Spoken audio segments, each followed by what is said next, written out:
Hello students, स्वागत है आज की क्लास 4 और वही ऑडिट बेसिक इंट्रोडक्शन। इसकी 3 क्लासेस हम पहले हो चुकी है। आगे हम स्टडी करते हैं। आज देखिए, आज का एक टॉपिक हम डिस्कस करना चाह रहे हैं, auditor position with regarding to detection of errors and frauds. तो इसके बारे में ये बताया गया कि अशुद्धि और जो गबन है उसको ढूंढ निकालने के संबंध में अंकेशक की क्या स्थिति होती है, उसकी पोजीशन क्या है कि एक ऑडिटर को क्या उसके ऊपर जिम्मेदारियां हैं, कैसे उसको वर्क करना चाहिए, इसके बारे में इसके अंदर कुछ चीज़ें डिस्कस करेंगे। अब देखिए, सबसे पहली बात ये है कि अशुद्धियाँ और जो गबन है उसको ढूंढने के लिए ऑडिटर नहीं होता है, वो उसकी सेकेंडरी रेस्पॉन्सिबिलिटी। आपको पता था जब हमने ऑब्जेक्ट्स ऑफ ऑडिट पढ़े थे, जब अंकेक्षण के उद्देश्य पढ़े थे, तब हम वहाँ प्राथमिक और द्वितीयक गौण उद्देश्यों में से डिवाइड किया था। जो सेकेंडरी जो चीज़ थी उसके अंदर आया था कि हाँ, अशुद्धि और गमन को भी ढूंढ लेना चाहिए अंकेक्षक को, लेकिन वो उसकी जिम्मेदारी नहीं है। तो फिर ये जिम्मेदारी किसकी होती है? भाई, आपके वहाँ पर डिपार्टमेंट फ्रॉड हो रहा है, अशुद्धियाँ हो रही है, तो इसकी जिम्मेदारी होती है वहाँ के जो मैनेजर स्केल के लोग हैं, जो वहाँ के मैनेजर है, डायरेक्टर, उन लोगों की जिम्मेदारी होती है। तो यहाँ पर पहला पॉइंट यही है कि इसमें जो अशुद्धियों और गबन को जो ढूंढ निकालने की जो जिम्मेदारी वो अंकेशक की नहीं बल्कि किसकी होती है? प्रबंधक की जिम्मेदारी है। ऐसा मैंने यहाँ शॉर्ट में लिखा है, पूरा सेंटेंस नहीं लिखा, मैंने शॉर्ट के अंदर चीज़ें समझाई है आपको। वहाँ एग्जाम के अंदर पूरा डिस्क्राइब करते हुए लिख सकते हैं इसे। फिर अंकेशक, अब अंकेशक के लिए क्या बोला गया है कि अंकेशक के लिए फिर इसके बारे में क्या बिल्कुल स्थिति है ही नहीं क्या कि उसे बिल्कुल ढूंढना ही नहीं चाहिए? नहीं, बिल्कुल उसे ढूंढना चाहिए, उसे ऐसा करना चाहिए, लेकिन उसकी पहली जिम्मेदारी है उसकी क्या है? ये सेकेंडरी वर्क है उसका, ये प्राइमरी जो उसका जो प्राइमरी ऑब्जेक्टिव वो ये नहीं है। अंकेशक अपना कार्य उचित सावधानी और चतुराई से करे। तो अंकेशक की जिम्मेदारी होती है कि वो कोई लापरवाही नहीं करे, पूरी सावधानी बरते हुए करे और पूरी चतुराई जो भी उसका जो दिमाग है उसका पूरा यूटिलिटी करते हुए करे। सामान्यतः अंकेशक पता लगा लेता है, और अंकेशक क्या हो, जब नॉर्मली जब छोटे मोटे जो भी फ्रॉड्स वगैरह होते हैं, एरर्स वगैरह होते हैं, उनका पता लगा ही लेता है वो वहाँ पर, ठीक है ना। जब उसके पास में क्वेश्चन पुटअप किया जाता है, इन्वेस्टिगेशन टाइप का कुछ वर्क करता है, तो वहाँ पता लग ही जाता है। यदि मान लीजिए कोई भी अंकेशक जो ऑडिटर है उसका अपॉइंटमेंट किया है, लेकिन वो उसको जितना वर्क अलॉटमेंट था या जितना बेसिक उसके प्रिंसिपल्स बोलते हैं कि ऐसा कार्य उसे करना ही चाहिए, लेकिन वो मान लो वो भी कार्य नहीं करता है, तो उसे हम लापरवाही करते हैं, वो उनका दोषी मान सकते हैं। जैसे कि लापरवाही का मतलब क्या दोषी हो सकता है, इसको आगे और डिटेल में हम स्टडी करेंगे। लापरवाही का मतलब ये हो जाता है कि जैसे मान लीजिए कि नॉर्मल सी बात है कि उससे जो कैश अकाउंट, कैश का जो बैलेंस है, बैंक बैलेंस है, और हमारे पास कितने स्टैम्प वगैरह रखे हुए हैं, ये मुख्य जो चीज़ें इनको है ना कैश बुक से मिलान करते समय उसे चेक करना चाहिए था, लेकिन उसने ऐसा नहीं किया, तो वो लापरवाही के लिए दोषी माना जाएगा। तो ऐसे केस के अंदर उसे ना मतलब उसके ऊपर पेनल्टी लगाई जाती है, कुछ भी उसके लिए लापरवाही का दोषी माना जाएगा। कर्तव्य भंग के लिए दोषी तब माना जाता है जब मान लीजिए उसका मेन प्रिंसिपल से उनका उसने रूल्स और रेगुलेशन का फॉलो नहीं किया है, और जैसे कि मान लीजिए कोई बैलेंस शीट वगैरह है, तो उनकी ने जो एसेट्स वगैरह है उनको किस तरह से शो किया जाना था, गलत अमाउंट में शो करा है, वो जानबूझकर किसी के प्रलोभन ले रहा है, किसी थर्ड व्यक्ति से या मालिक से मिला हुआ है वो। तो ऐसी स्थिति के अंदर क्या होता है कि वो कर्तव्य भंग का दोषी पाया जाएगा। तो यदि सामान्य कार्य जो उसका जो बेसिक प्रिंसिपल के अकॉर्डिंग जो भी उसको कार्य करने चाहिए वो करना ही चाहिए, यदि वैसा नहीं करता है तो उसे लापरवाही कर्तव्य भंग का दोषी माना जा सकता है। लेकिन इसके बाद में ये बताया गया आगे ही कि मान लीजिए सुनियोजित तरीके से कोई गबन या फ्रॉड हो रखा है आपके लिए, प्री प्लान था, पूरा सब कुछ प्लान के साथ किया गया है, और उसका अंकेशक ढूंढ नहीं पाता है क्योंकि वो पहले ही बड़ी मतलब इंटेलिजेंस के साथ में किया गया है, बाद में कभी पता चलता था कि भाई ऐसा इसमें वर्क हो चुका है और अंकेशक भी इसे ढूंढ नहीं पाया है, तो उसके लिए वो जिम्मेदार नहीं है।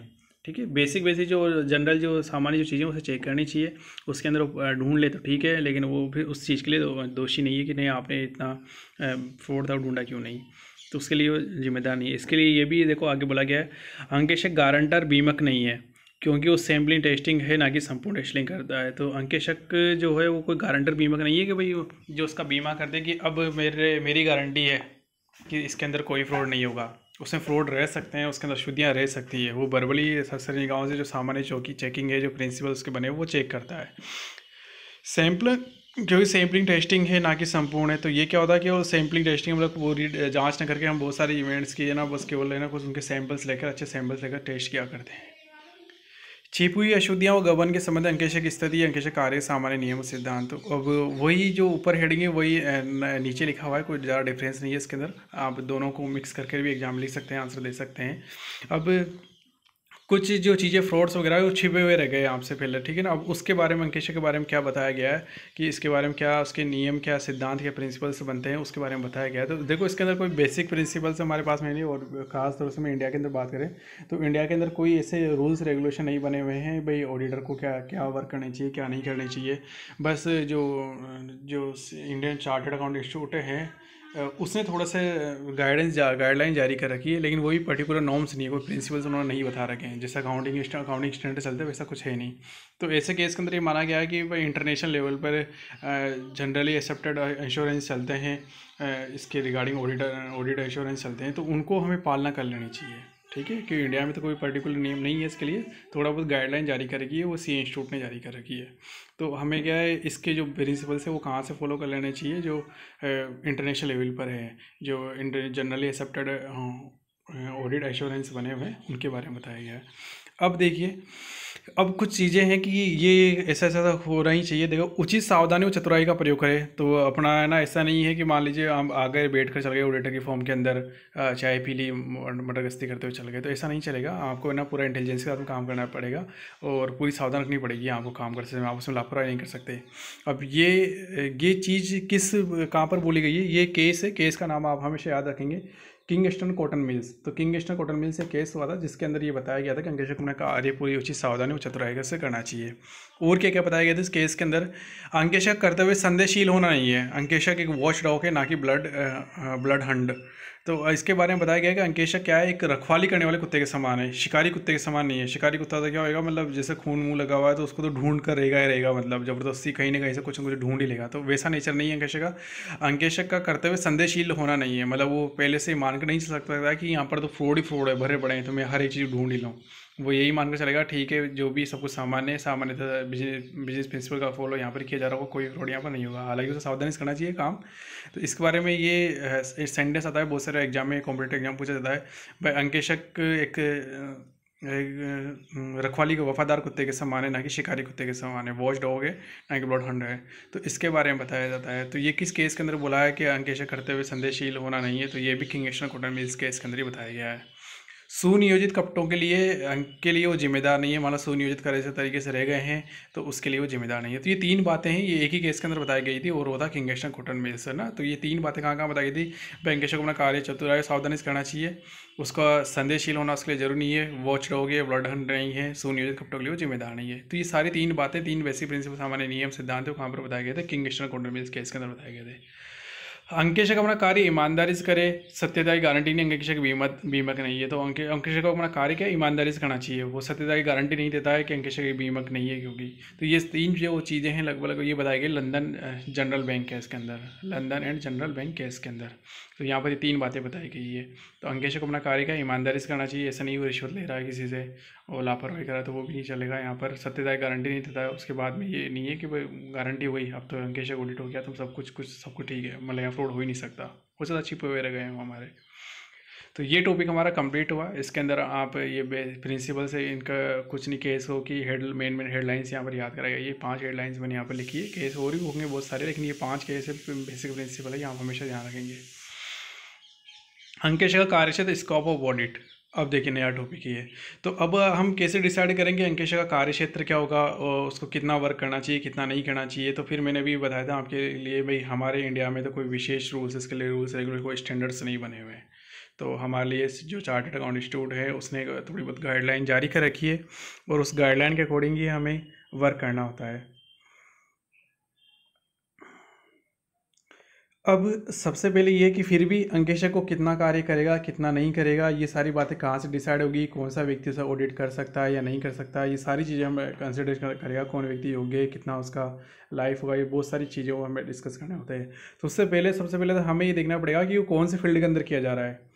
जो अंकेशक है, जो ऑडिट है, जो हमको प्रोग्राम है, कौन से भी वो प्राइवेट सेक्टर में किया जा रहा है, स्टेचुरी है मतलब वैधानिक है, वहाँ किया जा रहा है, या गवर्नमेंट फील्ड के अंदर किया जा रहा है। यहाँ 3 सेक्टर्स में डिवाइड किया गया है कि आप प्राइवेट में कर रहे हो, वैधानिक में कर रहे हो या सरकारी में कर रहे हो, ठीक है। प्राइवेट अंकेशक देखो क्या होता है, प्राइवेट क्षेत्र में क्या होता है, ऐसा अंकेशन जहाँ पर है ना, जो आपका जो मालिक है, जो उस बिजनेस का मालिक है, वो अपनी इच्छा से करा रहा है, कोई लीगल बाउंडेशन नहीं है वहाँ पर, कोई भी लीगल बाउंडेशन नहीं है कि साहब आप है ना ऑडिट कराना ज़रूरी है। लेकिन उसकी इच्छा थी कि यार मैं ऑडिट कराऊँ, तो वो ऑडिट करा रहा है, तो वो अपना खुद ऑडिट करवाना चाहता है और उसके लिए वो पैसे दे रहा है किसी भी ऑडिटर व्यक्ति को, तो वो उससे बोलेंगे प्राइवेट निजी अंकेक्षण। जब किसी, इसमें डेफिनेशन लिखी हुई है, जब किसी व्यवसाय का अंकेक्षण कार्य किया जाता है तो पहले ये निजी अंकेक्षण बारे नहीं बताएगा, पहले जनरल सी बात बताएगी कि कार्य क्षेत्र का मतलब क्या है। जब किसी व्यवसाय का अंकेक्षण कार्य किया जाता है तो अंकेक्षक के लिए हिसाब किताब की जांच की सीमा ही अंकेक्षण कार्य क्षेत्र कहलाती है। तो मेन जो वर्ड है यहाँ पर आप वो नोट करेंगे कि हिसाब किताब की जांच की सीमा। तो आपकी जांच का जो लेवल है, जो टेस्टिंग का जो लेवल है, वो क्या रहने वाला है, वही इसका अंकेक्षण कार्य क्षेत्र कहलाती है। ठीक है ना। तो हिसाब किताब जो भी आप व्यापारिक लेन देन थे, उनकी जो टेस्ट करोगे, उन टेस्ट का जो लेवल है, वही क्या कहलाएगा, अंकेक्षण कार्य क्षेत्र, स्कोप ऑफ ऑडिट कहलाएगा ये। अब स्कोप ऑफ ऑडिट की डेफिनेशन हमने पढ़ ली। अब इसके बाद में हम करते हैं, हमारे पास कितने प्रकार के फील्ड थे। हमने देखा था कि हमारे पास में 3 फील्ड थे। पहला फील्ड है हम निजी अंकेक्षण या प्राइवेट। तो देखिए अब इसके अंदर बात करते हैं निजी अंकेक्षण या प्राइवेट ऑडिट। ये कोई भी संस्था करा सकती है, जरूरी नहीं है कि मतलब वो कोई भी गवर्नमेंट संस्था करा सकती है, प्राइवेट भी करा सकती है, कोई पब्लिक कंपनी भी करा सकती है, बैंक भी करा सकता है, मैं भी करा सकता हूँ और आप भी करा सकते हो, चाहे वो एक ठेले वाला व्यापारी वो भी करा सकता है, कोई भी करा सकता है। ये है ठीक है, इसका कोई बाउंडेशन नहीं, किस प्रकार का उसका नेचर होना चाहिए, एकाकी व्यवसाय, HUF, सब कुछ कोई भी करा सकते हैं। ये निजी समझौते से होती है। तो बस यहाँ पर क्या होता है, पर्सनल कांटेक्ट होता है यहाँ पर, ठीक है ना। आपका मतलब जो मालिक है वो कराएगा और किस व्यक्ति से करा रहा है उसके बीच में कांटेक्ट होगा, तो वो उससे ढूंढ कर देगा। जरूरी नहीं है कि इसके लिए चार्टर्ड अकाउंटेंट नहीं हो, वो कोई अकाउंटेंट से करा सकता है, वो मुझसे करा सकता है, आपसे करा सकता है, वो साइंस वाले स्टूडेंट से करा, किसी से करा सकता है, जो उसको लगेगा भाई ये योग्य व्यक्ति उससे करवा सकता है, वो चाहे वो एडवोकेट से करा सकता है, किसी से। ये वैकल्पिक होता है। वैकल्पिक मतलब क्या है कि कंपलसरी नहीं है ये, ठीक है, नेसेसरी नहीं है ये आपके लिए, ये आपकी इच्छा के ऊपर है, अच्छी के, ये आपके लिए, आपकी इच्छा हो तो कराइए, आपकी इच्छा हो तो मत कराइए। इसके बाद में होती है भाई योग्यताएं। योग्यताएं क्या होती है, तो मैंने बताया योग्यता कुछ भी हो सकती है, क्योंकि वो निजी समझौते से करा रहा है तो उसकी इच्छा हो जहाँ से करवा। अधिकार वो करते हुए, उसके अधिकार करते हुए दायित्व क्या है, सब निजी समझौते में लिखे हुए रहेंगे। भाई उसके अधिकार उसको क्या क्या दिए जाएंगे, भाई आप कौन कौन सी बुक्स को आप चेक कर सकते हो, कौन कौन से रूम में आप जा सकते हो, हम आपको क्या क्या देंगे, आपकी जिम्मेदारी क्या है कि यहाँ पर ये सारी चीज़ें बताओ, इनका वैल्यूएशन करके बताओ, ये संपत्तियाँ कितने की, हमें सही दिखा रही नहीं दिखा रही, ये सारी वाउचिंग आप चेक करोगे। तो हम उसके ना, हमारा जो निजी समझौता हो रहा है, जो हमारे पास में पर्सनल एग्रीमेंट हुआ था, उस एग्रीमेंट के अंदर हम तय कर सकते हैं कि उसके राइट्स क्या बनने, उसकी ड्यूटीज़ क्या, उसकी लाइबिलिटीज़ क्या है। तो यह सब कुछ ये तय किससे होगी, हमारे यहाँ पर हमारे जो पर्सनल जो एग्रीमेंट है उससे तय होगा। ये कभी वैधानिक अंकेक्षण, ये बात इंपॉर्टेंट है, ये कभी वैधानिक अंकेक्षण स्थान नहीं ले सकता। मान लीजिए आप एक कंपनी हो तो कंपनी के लिए जरूरी है कि एक ना जो वैधानिक अंकेक्षण है वो हो, उसका बैंक उसके वैधानिक अंकेक्षण हो। तो आपने मान लो आप प्राइवेट ऑडिट और करवाते हो वहाँ पर, निजी अंकेक्षण और करवाते हो, तो इसका मतलब ये नहीं कि अब आप वो नहीं कराओगे, वो तो आपको करवानी ही पड़ेगी। ये तो आपने आपकी खुशी के लिए करवाई है, ये तो आपका कोई पर्सनल अलग से कोई रीजन होगा इसलिए करवाइए, वो तो आपको करवानी पड़ेगी। वैधानिक अंकेक्षण की ये जगह नहीं लेगा कभी भी। स्टेचुटरी ऑडिट है वो तो होगी, वो करेगी, उसका कोई स्थान नहीं रहता। वैधानिक अंकेक्षण के बाद या पहले कभी भी कराया जा सकता है। इसका वैधानिक अंकेक्षण टाइम से कोई फर्क नहीं पड़ता है कि उसके बाद में कराएं से पहले कराएं, आपकी इच्छा हो जब करा सकते हैं उसे। कार्य क्षेत्र, इसका कार्य क्षेत्र वापस वो ये लाइन आ गई, प्राइस के समझौते में लिखी हुई होती है। इसका कार्य क्षेत्र क्या रहेगा, उसका अधिकार, ड्यूटीज, लाइबिलिटीज क्या रहेगी, वही है। इसके अंदर बात आती है फाइनल, जब ये पूरा काम अपनी कर लेगा तो इसकी एक रिपोर्ट बनती है। तो ये बताया गया कि ये रिपोर्ट किसको देगा, तो ये रिपोर्ट अपने मालिक या नियोक्ता को देगा, जिसने भी इसका अपॉइंटमेंट किया है ना, जहाँ चाहे उसका मैनेजर हो, चाहे उसका डायरेक्टर हो, चाहे उसका मालिक हो, ओनर हो, जिसने भी इसका अपॉइंटमेंट किया है वो उसको अपनी रिपोर्ट देगा। रिपोर्ट जब वो फाइनल जब ऑडिट हो जाएगी तो उसकी रिपोर्ट तैयार होगी, वो रिपोर्ट किसको देगा, अपने नियोक्ता जो भी उसने अपॉइंटमेंट किया उस व्यक्ति को देगा। ये सब कुछ यहाँ पर तय हो गया। अब इसके बाद में देखिए, ये पहला आपका हो गया। इसके अंदर आप पूरे, मैंने शॉर्ट के अंदर पॉइंट्स लिखे, आप इसे पूरे सेंटेंस कंप्लीट करते हुए लिखेंगे, आपके एग्जाम के अंदर से एक पूरा अच्छा खासा एक पैरा बन जाएगा इसका, बढ़िया। अब आप बात करेंगे सेकंड के वैधानिक अंकेक्षण, स्टेचुटरी ऑडिट। तो आप देखिए कंपनी, ये किस किस को करवाना पड़ता है। जैसे आप मान लीजिए कि ये है ना, जो कंपनी हुई, सार्वजनिक ट्रस्ट हुई, बैंक हुए, तो इन सब लोगों को ये करवाने पड़ते हैं। बीमा कंपनी हुई, चाहे कोई सी कंपनी हुई वो, तो सारी कंपनियाँ, सार्वजनिक ट्रस्ट है और बैंक है, इनको ये करवाना पड़ेगा। अब ये क्यों करवाना पड़ेगा भाई, ये कोई जरूरी है, इच्छिक है, नहीं, ये अनिवार्य कंपलसरी है, करवाना ही पड़ेगा, चाहे प्रॉफिट में हो, चाहे लॉस में हो, चाहे कुछ भी हो, क्योंकि कंपनी एक्ट एप्लीकेबल हो जाता है तो वहाँ पर ही करवाना अनिवार्य होता है। अब जो भी यहाँ पर नियम एप्लीकेबल होता है, जैसा बैंक के अंदर बैंक का जो एक्ट है वो एप्लीकेबल होगा, सार्वजनिक ट्रस्ट का एप्लीकेबल होगा, कंपनी एक्ट एप्लीकेबल होगा, ऐसे बीमा कंपनी तो वहाँ पर उसका नियम रूल एप्लीकेबल होगा। तो ये क्या है कि वो निजी समझौते से नहीं कराना पड़ता है, हमें क्या है विधान में हमें जो लीगल ही हम बाउंडेड हैं, तो हम लीगली बाउंडेड होने के कारण विधान से करवाना पड़ता है हमें, अनिवार्य है, कंपलसरी है, इच्छा नहीं है कि आपकी इच्छा तो करवाया नहीं करवाया, करवाना ही पड़ेगा। योग्यता व अयोग्यता सब, योग्यता अयोग्यता सब विधान में तय होती है। विधान से मतलब यहाँ भी जो भी लीगल लॉ बना हुआ है, जैसे आप कंपनी करना चाह रहे हो तो क्या लीगल लॉ बने, कंपनी एक्ट को देखना पड़ेगा, बैंक का करना चाह रहे हो बैंक के एक्ट को देखना पड़ेगा, बीमा कंपनी देख रहे हो तो इंश्योरेंस एक्ट है 1947 उसको देखना पड़ेगा। तो उन सब के अंदर बारे में लिखा हुआ रहता है कि आम कौन व्यक्ति ऑडिट हमारी कर सकता है, कौन व्यक्ति डिस्क्वालीफाइड है, कौन व्यक्ति क्वालिफाइड है। तो दोनों ही चीज़ों को ध्यान रखना पड़ता है, क्वालिफाइड कौन है और अनक्वालिफाइड कौन है। तो इन सब चीज़ों को ध्यान में रखते हुए आप है ना आगे अपॉइंटमेंट करते हो। सामान्यतः चार्टर्ड अकाउंटेंट सबके अंदर एलिजिबल होते हैं और उन्हीं से हमारी ऑडिट करवाई जाती है। अधिकार करते हुए दायित्व, तो उसकी क्या राइट्स बनने वाले हैं, क्या राइट्स उसके, क्या लाइबिलिटीज़ है उसकी, और क्या उसकी ड्यूटीज़ है, इस सब के बारे में कहाँ से डिसाइड होगी, निजी समझौते से नहीं है, ये सब कुछ विधान से डिसाइड होने वाला है। वापस हम के लिए जो भी लॉ में लिखा हुआ है उसमें, जैसे कंपनी एक्ट 1900 कंपनी एक्ट 2013 आ गया है, तो कंपनी एक्ट 2013 के अंदर जो भी बताई गई है पावर उसके अकॉर्डिंग ही वो करेगा, ऑडिट उसके अकॉर्डिंग ही हुई है 2013 में जो भी बताया गया है। अब देखिए इसमें एक चीज़ है, अंकेक्षक करते हुए दायित्व को विधान के निश्चित समझौते से बदल वो कम नहीं कर सकते हैं। ये सेंटेंस हम याद करेंगे कि भाई अंकेक्षक के जो भी हमें करते हुए दायित्व बताए गए हैं, जो भी उसकी ड्यूटीज़ हैं, लाइबिलिटीज़ है, उसको कोई सा समझौता कर लीजिए, आप उसे बदल भी नहीं सकते ना ही कम कर सकते हो, क्योंकि वो सब क्या है लीगली बाउंडेड है। वो वहाँ पर उसको लीगली बाउंडेड है कि भाई ये काम तो हमें करना ही पड़ेगा। तो ये कंपनी एक्ट में लिखा हुआ, तो कंपनी एक्ट में, बैंक में तो बैंक के अंदर लिखा होगा, बीमा कंपनी तो बीमा कंपनी, जहाँ भी वो करेगा जिस भी बिजनेस ऑर्गेनाइजेशन को, वहाँ पर लिखा हुआ रहेगा भाई कितना उसे वर्क करना है, कितनी उसकी जिम्मेदारियाँ बनी हुई, कितनी उसकी ड्यूटीज़ बनने वाली है। अब इस केस में एक बात आती है, आप इसे कभी भी कम नहीं कर सकते, नहीं बदल सकते हो, लेकिन आप विशेष समझौते से इसे बढ़ा सकते हो। मतलब हमसे अलग से एग्रीमेंट कर लो, अलग से एक स्पेशल कर लिया, तो आप इसे बढ़ा जरूर सकते हो। जैसे कंपनी एक्ट में लिखा हुआ है इतनी इतनी ऑडिट तो आपको करनी पड़ेगी, ये सारी चीज़ें देखनी पड़ेगी, लेकिन आपको इच्छा है कि आप और ज़्यादा डीपली ऑडिट करवा रहे हो, तो आप जिसको अपॉइंटमेंट कर रहे हो वहाँ से और ज़्यादा उसे बढ़ा सकते हो, एक विश्व स्पेशल एग्रीमेंट कर कर आपसे तो बढ़ा सकते हो। हम कम नहीं कर सकते, ना ही बदल सकते हैं। तो ये बात ध्यान रखना, क्या हम क्या जब भी हम स्टेज ऑडिट की बात आएगी तो हम इसे कम नहीं कर सकते, ना ही बदल सकते हैं। बहुत इंपॉर्टेंट लाइन है ये। लेकिन विशेष समझौते से हम इसे क्या कर सकते हैं, बढ़ा सकते हैं।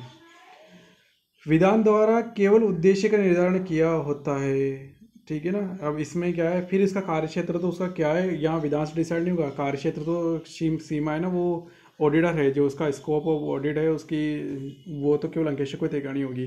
केवल एम डिसाइड करता है कि आपको उद्देश्य क्या गया है, आपको बताया गया है कि आपकी ये सारी चीज़ें कंप्लीट करनी है ना। ऑब्जेक्ट्स बताया कि ये सब चीज़ें हो जानी चाहिए, रिजल्ट्स के बारे में बताया गया है यहाँ पर कि ये रिजल्ट्स हमारे आ जाने चाहिए। अब इसके लिए आपको कितने बुक्स से चेक करनी पड़ रही है, किस लेवल तक चेक करनी पड़ रही है, कौन सा स्टाफ आपको चेक करेगा, ये सारी चीज़ें वापस ऑडिटर ही डिसाइड करेगा। अब उसका जूनियर स्टाफ है, सीनियर स्टाफ है, वो खुद है, तो ये सब डिपेंड करता है कि कौन सी चीज़ें हमें चेक करनी, कौन सी नहीं करनी, किस मंथ की करनी, किस की नहीं करनी। वहाँ रिजल्ट्स के बारे में बताया गया है कि आपके ऑब्जेक्ट्स ये होने चाहिए, तो उसको ही उसके बारे में बताया गया है। कार्यक्षेत्र सीमा तो अंकेक्षक के ऊपर ही तय करनी होती है वापस। रिपोर्ट विधान द्वारा निर्धारित व्यक्ति को देगा। ये जैसे कंपनी केस के अंदर दशा के अंदर बताया गया है कि अंशधारियों को रिपोर्ट संबोधित करता है, ये अपने रिपोर्ट का अंशधारियों को संबोधित करता है। तो ऐसे ही ये मतलब हर का सार्वजनिक ट्रस्ट का अलग होगा, बैंक का अलग होगा। सार्वजनिक ट्रस्ट के संबंध में ट्रस्टीज जो होंगे उनको संबोधित किया जाएगा, कंपनी अंशधारियों को रिपोर्ट के लिए संबोधित किया जाएगा। तो ये रिपोर्ट्स उनको संबोधित की जाती है यहाँ पर। तो ये आपको देखना होता है कि विधान द्वारा निर्धारित व्यक्ति है, जो भी उसका अलग अलग लोग बने, कंपनी एक्ट बना, सार्वजनिक ट्रस्ट के लिए अलग एक्ट बना हुआ है, बैंक के लिए अलग बना हुआ है, बीमा कंपनी का अलग बना हुआ है। तो उन सब चीज़ों को अपन ध्यान रखेंगे। तो इस तरह से हम रिपोर्ट के बारे में, तो हमने यहाँ पर मेजर सारी चीज़ डिस्कस कर ली है। पूरे सेंटेंस में हम इन्हें पूरे कंप्लीट कर लेंगे। इनको वर्ड्स का हमको ध्यान रखना है, ये सारी पॉइंट्स हम कवर करते हुए एक पैरा बनाना है, तब जाकर आपको अच्छे मार्क्स मिलेंगे। इससे ज़्यादा आपको याद करने की जरूरत नहीं है, ये जो है सब कुछ कम्प्लीटली आ चुका है। इसके बाद नेक्स्ट देखिए, थर्ड जो हम बताया था कि गवर्नमेंट ऑडिट। अब गवर्नमेंट ऑडिट क्या होती है, पहले तो ये समझिए कि गवर्नमेंट जो ऑडिट होती है वो राज्य सरकार, जो हमारी केंद्र सरकार है, जो स्टेट गवर्नमेंट, सेंट्रल गवर्नमेंट से उनकी जो डिपार्टमेंट्स हैं, ठीक है, उनके अंदर होती है। जैसे कि राजस्थान कॉलेज एजुकेशन है, आपकी यूनिवर्सिटीज़ वगैरह हो गई, और सारे जो भी आप आसपास के डिपार्टमेंट देखते हो, आप तहसील देखते हो, आप कलेक्टर ऑफिस देखते हो, बहुत सारे ऑफिस वगैरह हो गए आपके पास में, चीफ इंजीनियर ऑफिस हो गया, PhD हो गया, इन सारों की ना ऑडिट करानी पड़ती है हमें, ठीक है। तो ये क्या गवर्नमेंट ऑडिट, गवर्नमेंट के फील्ड है ये, तो वहाँ पर ही गवर्नमेंट से नोटिफाई होते हैं यहाँ पर। तो उस समय कैसे ऑडिट होगी, कैसे नहीं, उसके बारे में देखिए हम आगे स्टडी करते हैं।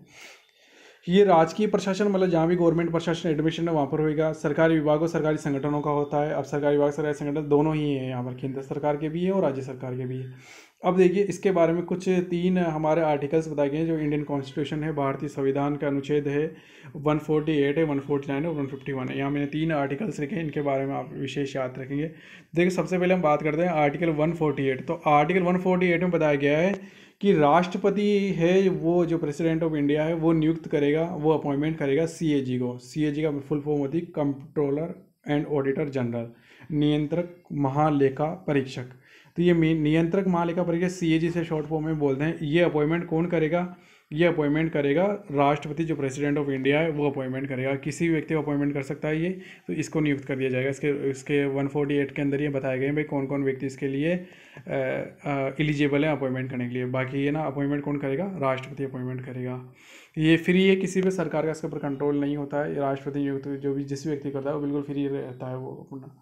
फिर आपको बताया गया आर्टिकल 149 के अंदर, इसके जस्ट आगे 149 के अंदर, तो केंद्र सरकार राज्य सरकार वाली किसी संस्था का ऑडिट करेगा। उसके अंदर ये पावर दी गई है सीएजी को, जो कंप्यूटरल और ऑडिटर जनरल है उसको पावर दी गई है। केंद्र सरकार राज्य सरकार वाली किसी संस्था है जो कि मतलब अनुदान लेती है या सब्सिडी लेती है गवर्नमेंट से, जहाँ पर गवर्नमेंट का पैसा लगा हुआ है, चाहे वो डायरेक्ट फॉर्म में लगा हुआ है चाहे इनडायरेक्ट फॉर्म में लगा हुआ है, तो वहाँ की ऑडिट करेगा वो।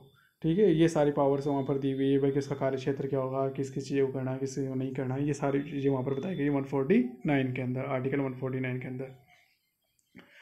अब सीएजी के अधीन प्रत्येक राज्य के एक महालेखाकार अकाउंटेंट जनरल कार्यालय होता है। तो सीएजी ने क्या अपने काम को अच्छा करने के लिए वो सीएजी जो दिल्ली में इसका मुख्यालय हेड ऑफिस वहाँ पर है, फिर ये भी अपने प्रत्येक स्टेट के अंदर इसने भी अपने बड़े बड़े ऑफिस खोल रखे हैं। जैसे यहाँ पर राजस्थान में जयपुर के अंदर है, तो अकाउंटेंट जनरल का ऑफिस होता है पूरे राजस्थान कंट्रोल करने के लिए। ये भी बहुत बड़ी पोजीशन होती है, अकाउंटेंट जनरल महालेखाकार होता है ये पूरे। तो ये पूरे गवर्नमेंट्स की, उस राज्य पूरे गवर्नमेंट्स की ऑडिट करता है यहाँ पर। अब देखिए एक वर्ड आता है ये इसी से जुड़ा हुआ, सहमति अंकेक्षण, कॉन्सेंट ऑडिट। सहमति अंकेक्षण कॉन्सेंट ऑडिट का मतलब नाम से पता चला कि आपने किसी वर्क के लिए सहमति दे दी, आपने अप्रूवल कर दिया कि आप इस काम को और कीजिए, तो आप सहमति, और सहमति जब वो अगला व्यक्ति बना देता है कि हाँ ठीक है हम तैयार है, तो उसे कॉन्स्टेंट ऑडिट अंकेक्षण बोलेगा। अब जगह भी कैसे होता है, ऐसी संस्थाएं जो केंद्र सरकार राज्य सरकार से कोई अनुदान प्राप्त करती है, जैसे यूनिवर्सिटी। भाई यूनिवर्सिटी वगैरह जो होती है ना वो अपने आप में खुद लोकल बॉडी होती है, उसको खुद राष्ट्रपति या फिर केंद्र में राष्ट्रपति और स्टेट के अंदर राज्यपाल है ना, वहाँ का वाइस चांसलर नियुक्त करता है, उसमें राज्य का हस्तक्षेप नहीं होता है, वो अलग ही चलती है। जैसे आपकी ब्रिज यूनिवर्सिटी है तो इसका जो वाइस चांसलर है वो आपको अपॉइंटमेंट कर रखा है राज्यपाल ने, तो इसका गवर्नमेंट का ज़्यादा रोल नहीं होता है इसके अंदर। लेकिन अब इनके पास में क्या होता है, इनको अपने खर्चे चलाने होते हैं, इनके पास में इनकम के सोर्स कम होते हैं और बहुत सारे खर्चे होते हैं इनके पास में। तो ऐसा केस में क्या होता है, गवर्नमेंट इन्हें क्या है सब्सिडी देती है, अनुदान देती है। जैसे आपको ब्रिज यूनिवर्सिटी इसको 50 लाख दे दिए, 1 करोड़ दे दिए, 10 करोड़ दे दिए, ताकि ये ना अपनी बिल्डिंग कैंपस वगैरह बना सके या फिर आपके लिए अच्छी और कुछ सुविधाएं दे सके। तो इस प्रकार क्या है गवर्नमेंट्स क्या इन्हें सब्सिडी दे दी है। तो अब देखिए अब इसके अंदर गवर्नमेंट का पैसा आ गया ना, राज्य सरकार ने यहाँ पर पैसा दे दिया, तो इसमें राज्य सरकार पैसा आ गया। अब राज्य सरकार पैसा दिया है तो राज्य सरकार ये भी चेक कर सकती है कि भाई आपने ना ये पैसा सही जगह लगाया है, नहीं जगह लगाया है, कहीं मिसयूज़ तो नहीं करी है यूनिवर्सिटी। तो यहाँ पर क्या है, जब जब राज्य सरकार का पैसा इसमें लगता है तो उस क्षेत्र की जो चीज़ें आपने भाई, यहाँ यूनिवर्सिटी के पास 2 इनकम होती है। यूनिवर्सिटी 2 इनकम कैसे होती है मेनली आपको मैं बताऊँ, 2-3 इनकम होती है। जैसे कि वहाँ मान लीजिए एक तो हो गया कि स्टेट गवर्नमेंट ने आपको सब्सिडी दे दी या सेंट्रल गवर्नमेंट ने आपको सब्सिडी दे दी। दूसरी आपकी इनकम क्या होगी कि आपने डोनेशन ले लिया प्राइवेट व्यक्तियों से, तो उन्होंने डोनेशन दे दिया, वो आपके चेक नहीं करा सकते, बस आपको डोनेशन मिल चुका है। तीसरी क्या होती है, जब वहाँ पे ना एग्जामिनेशन फॉर्म वगैरह भरते हो तो आपको पता हो तो वहाँ पर फीस जमा करानी पड़ती है आपको, ठीक है, 1000-1500 रुपये आपको फीस जमा करानी पड़ती है, रेगुलेशन कराते हैं उसकी फीस जमा करानी पड़ती है। तो स्टूडेंट से वो फीस लेते हैं। तो देखिए यहाँ बाहरी व्यक्ति से डोनेशन ले रहे हैं या स्टूडेंट से फीस ले रहे हैं, तो ये सब चीज़ें तो सरकार का पैसा नहीं है, ये तो उसकी खुद की इनकम है, ठीक है ना। एक तरह से डोनेशन तो उसकी खुद की गुडविल के आधार पर से मिला हुआ है, और जो स्टूडेंट से फीस मिल रही है उसे वो उसकी खुद की इनकम है। तो इन दोनों चीज़ों की तो गवर्नमेंट ऑडिट नहीं करेगी। गवर्नमेंट का जो महालेखाकार अकाउंटेंट जनरल जो कार्यालय वो उसकी ऑडिट नहीं करेगा, ठीक है। लेकिन गवर्नमेंट से जो पैसा मिला उसको आपने कहाँ कहाँ खर्च किया है उसके लिए वो जरूर ऑडिट करेगा। भाई गवर्नमेंट से आपने पैसा मिला उसको कहाँ कहाँ खर्च किया, वो फाइलें वो वाउचर्स वो जरूर चेक करेगा। इसके अलावा जो आपके स्टूडेंट से फीस सारी उसका आप क्या कर रहे हो, आपका डोनेशन मिला है उसका आप क्या कर रहे हो, उसको एजी महालेखाकार कार्यालय उसको कोई मतलब नहीं है। तो अब आप समझ गए होंगे कि इसमें एक लिमिट तक, जब ये यूनिवर्सिटीज़ वगैरह होती है इनमें एक लिमिट तक, जहाँ तक गवर्नमेंट का पैसा लगा है वहाँ तक तो हम क्या चेकिंग करने की पावर है अकाउंटेंट जनरल को, और वो उसकी जिम्मेदारी वो इतनी ही बनती है। लेकिन मान लीजिए कि यूनिवर्सिटी की इच्छा है कि नहीं आप हमारी पूरा चेक कीजिए, हमें पूरा चेक करने से मतलब ये कि हमारे स्टूडेंट्स जो फीस आ रही है वो बाहर से डोनेशन आ रहा है वो सब कुछ चेक करिए आप हमारा, कि वो जो वहाँ का वाइस चांसलर है वो इस बात को करता है, क्योंकि उसके बाद में नीचे बहुत सारा स्टाफ हो सकता है उसने फ्रॉड कर लिया हो सकता है कि उसने गबन कर लिया हो वहाँ पर, और बहुत सारी चीज़ नुकसान में जा रही हो, यूनिवर्सिटी मिसयूज हो रहा हो एसेट्स का। तो इस चीज़ के अंदर वो एजी मालिकार को बोल देता है कि ठीक है आप है ना पूरी ऑडिट करिए आप। तो अब देखिए पूरी ऑडिट वो कर सकता है, लेकिन वो उसके लिए एक निश्चित फीस लेगा, ठीक है, और वो अपनी सहमति देता है। तो इस कारण इसे बोलते हैं हम सहमति अंकेक्षण कॉन्सेंट ऑडिट बोलता है, मतलब अपनी कॉन्सेंट दे देता है एजी भाई ठीक है हम इस कार्य को भी करने के लिए तैयार है, लेकिन इसके लिए वो अलग से फीस लेगा, फ्री के अंदर ये काम नहीं करेगा, क्योंकि उसके अंदर वहाँ उसकी जिम्मेदारी नहीं बनती है। जहाँ तक गवर्नमेंट का पैसा लगा हुआ है वहाँ तक उसकी जिम्मेदारी बनती थी, उसके आगे भी यदि आपकी पर्सनल इनकम हो रही है उसके बाद उनका ऑडिट करवाया जा रहा है तो उसके लिए वो अलग से पैसे लेगा, और फिर बाद में वो अपनी कॉन्स्टेंट अपनी सहमति दे देगा। इस कारण से सहमति अंकेक्षण कॉन्स्टेंट ऑडिट बोली जाती है। अब देखिए राज्य सरकार में एक स्थानीय निधि अंकेक्षण विभाग और बनाया जाता है, एक लोकल फंड ऑडिट डिपार्टमेंट और बनाया जाता है। तो ये लोकल ऑडिट फंड डिपार्टमेंट ये इसलिए बनाया जाता है क्योंकि मतलब और भी बहुत सारी जैसे चीज़ें हैं जिनके अंदर खुद की इनकम होती है, और इनकम वो जनता से ही करते हैं, लेकिन वो जनता से करने के जो नियम प्रोविजंस है वो उनको सरकार ने उनको पावर दी हुई होती है, इस कारण वो करते हैं। और साथ में ना सरकार से डोनेशन भी लेते हैं, सरकार से सब्सिडी भी लेती है, सरकार पंचायतों को पैसा देती है, नगर पालिकाओं को पैसा देती है, और वहाँ से जनता से जुड़ी हुई रहती है, वो जनता से इनकम कमाते हैं, जैसे मकान वगैरह बेच रहे हैं, भूमि वगैरह बेच रहे हैं, रोड वगैरह बना रहे हैं, बहुत सारा काम भी करवाते हैं। इसमें कौन कौन सी चीज़ आती है, जैसे अपन बात करेंगे तो नगर पालिका हो गई, नगर परिषद हो गई, ये सारी चीज़ इसके अंदर ही आती है, जैसे भरतपुर में नगर निगम हो गया। तो ये सारी जो नगर पालिका जो इस तरह की बॉडीज़ हैं जो अपनी खुद की इनकम भी होती है इनकी, सरकार से पैसा ले लेती है, और सरकार के नियमों के अधीन ही जनता से पैसा लेती है। सरकार ने प्रोविज़न बनाए होते हैं उसके तहत ही ये उससे पैसा ले सकती है, जनता से पैसा ले सकते हैं। ऐसा नहीं कि मनमर्जी किसी से कितना पैसा ले लेते हैं, इनकी खुद की इनकम होती है इनकी। ऐसे ही पंचायत समिति हो गई, ग्राम पंचायत हो गई, आदि हो गई, थी सब लोकल बॉडीज़ कहलाती है। तो इन लोकल बॉडीज़ का भी ऑडिट करने के लिए हमने एक अलग से डिपार्टमेंट खोल रखा है, एक स्थानीय निधि अंकेक्षण विभाग, लोकल फंड ऑडिट डिपार्टमेंट हमने खोल रखा है। तो इसका कार्य क्या होता है, नगर पालिका, पंचायत समिति, ग्राम पंचायत आदि का ऑडिट करने का होता है। अब लास्ट इसका है भाई आर्टिकल 151। आर्टिकल 151 में बताया गया है कि रिपोर्ट किसको देगा, फिर जब आपने जो ऑडिटर महालेखाकार है, जो ऑडिटर अकाउंटेंट जनरल है, उसने कर ली अपनी ऑडिट। अब मान लें केंद्र सरकार के विभाग हैं जो सेंट्रल गवर्नमेंट के जितने भी डिपार्टमेंट है, तो उन सब की डिपार्टमेंटों की ऑडिट की जाएगी, उनको समराइज उसकी एक फाइलिंग बनेगी, बहुत बड़ी सारी फाइल बन जाएगी सारे डिपार्टमेंटों की। तो सारी जो फाइल बनने के बाद में वो राष्ट्रपति को संबोधित होगी, राष्ट्रपति को ये नाम से बनेगी, राष्ट्रपति को दी जा रही है रिपोर्ट। फिर उसे दोनों सदनों में रखा जाएगा, दोनों सदनों से मतलब होता है ना उच्च सदन निम्न सदन है जो आपके दोनों सदन है उसके अंदर रखा जाएगा। उन दोनों सदनों के अंदर से ही आपके बाद में राज्यसभा और लोकसभा और राज्यसभा उसके अंदर रखा जाएगा। तो उसके अंदर राष्ट्रपति को संबोधित होगी। तो आपको ये इतना ध्यान रखना, केंद्र सरकार के विभागों की सारी जो भी अंकेक्षण की जो रिपोर्ट है वो राष्ट्रपति को संबोधित की जाती है, राष्ट्रपति को दी जाती है, और दोनों सदनों में प्रस्तुत की जाती है। दोनों सदन से मतलब क्या है, यहाँ पर लोकसभा राज्यसभा जो सदन निम्न सदन है उसके अंदर। राज्य सरकार के जो विभाग है उनकी बात क्या आते हैं हम यहाँ पर। तो राज्य सरकार के विभाग के अंदर सेम वैसे ही जो वहाँ राष्ट्रपति, तो यहाँ पर क्या होता है राज्यपाल होता है उसकी जगह, तो राज्यपाल को संबोधित की जाएगी। और वहाँ दोनों सदन होता है, यहाँ पर प्राय एक ही सदन होता है, यहाँ उसे बोलते हैं विधानसभा बोलते हैं। तो विधानसभा में प्रस्तुत की जाती है उसकी रिपोर्ट, ताकि सबके सामने आ जाए कि ठीक है हमने ये ऑडिट हुई थी और ये ऐसा पाया गया इन डिपार्टमेंट्स के अंदर। तो इस प्रकार से क्या हो गया, यहाँ पर ऑडिट है जो गवर्नमेंट डिपार्टमेंट्स की ऑडिट है वो कंप्लीट होती है। गवर्नमेंट डिपार्टमेंट्स के ऑडिट के अंदर हमने 3-4 चीज़ अलग अलग टॉपिक समझिए भाई। केंद्र सरकार राज्य सरकार विभाग तो अलग होते हैं, और जो स्थानीय निधि से जो होती है नगर पालिका पंचायत समिति वो अलग होती है, यूनिवर्सिटीज़ के अंदर अलग होती है। तो इस प्रकार से हम 3 चीज़ें हैं वो हमने डिसाइड करी थी यहाँ पर, और हमें आर्टिकल्स के अंदर पावर दी गई है। तो आज के लिए इस क्लास के अंदर इतना ही होगा, और इसको आप आराम से पढ़ें, समझें और शेयर करें मेरे चैनल को, ज़्यादा से ज़्यादा लाइक करें, सब्सक्राइब करें इस चैनल को, और व्यक्तियों के साथ में शेयर करने से। Thank you.